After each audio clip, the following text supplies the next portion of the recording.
In the dead of night, over the eastern front of World War II, German soldiers heard a sound that chilled them to the bone. It was a soft whooshing noise, like a broom sweeping through the sky. They called its source the Nachthexen, the Night Witches. This wasn't a myth or a ghost story. It was the sound of the 588th Night Bomber Regiment, an all-female Soviet Air Force unit that became one of the most feared and decorated units of the war. Their story begins in 1941. As Nazi Germany launched its invasion of the Soviet Union, a renowned aviator named Marina Reskova used her influence with Joseph Stalin to form 3 all-female air combat units. The most famous of these would become the 588th. Women from all over the Soviet Union, many barely out of their teens, flocked to join. They were students, factory workers, and flight instructors, all burning with a desire to defend their homeland, but they weren't given the latest and greatest technology. Instead, they were handed the keys to the Polikarpov Pu-2, a biplane made of wood and canvas, so flimsy it was practically a crop duster. It had no armor, no radio, and an open cockpit that exposed them to the brutal Russian winters. Its top speed was slower than many German fighter planes' stall speed, making it an easy target in broad daylight. But what seemed like a disadvantage became their greatest weapon. Under the cover of darkness, these outdated planes became nearly invisible ghosts. The Night Witches perfected a terrifying tactic.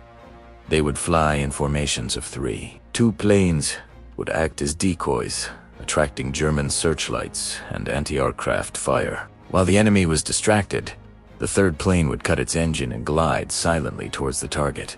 This engine idling glide was what created that eerie, sweeping sound. From this silent approach, they would drop their bombs with chilling precision before restarting the engine and vanishing back into the night. It was a high-stakes, nerve-wracking maneuver. A single mistake, a single stray searchlight, meant certain death. Their planes were so fragile that a hit from a tracer bullet would instantly set the canvas skin ablaze. They carried no parachutes to save weight, choosing instead to carry more bombs. Their motto was simple: you are a woman, you are a person, you are a creator. You must destroy the destroyer.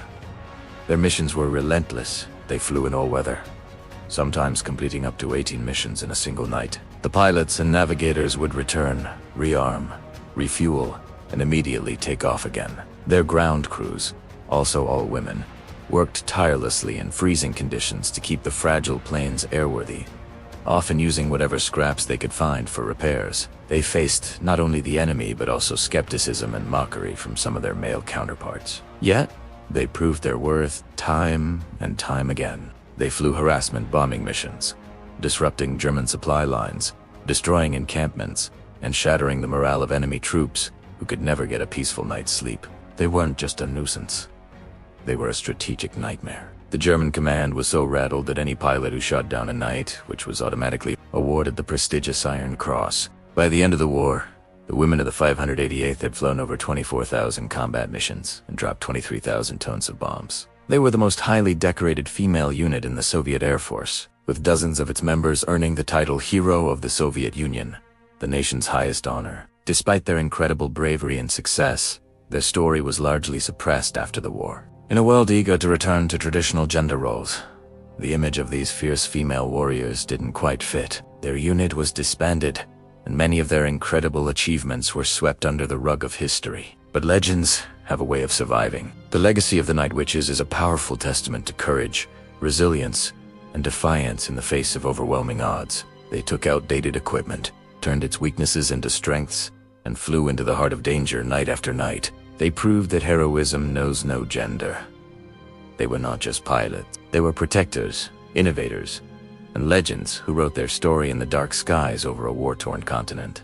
Thank you for watching. If you found this story as inspiring as I did, please consider liking and subscribing for more incredible stories from history.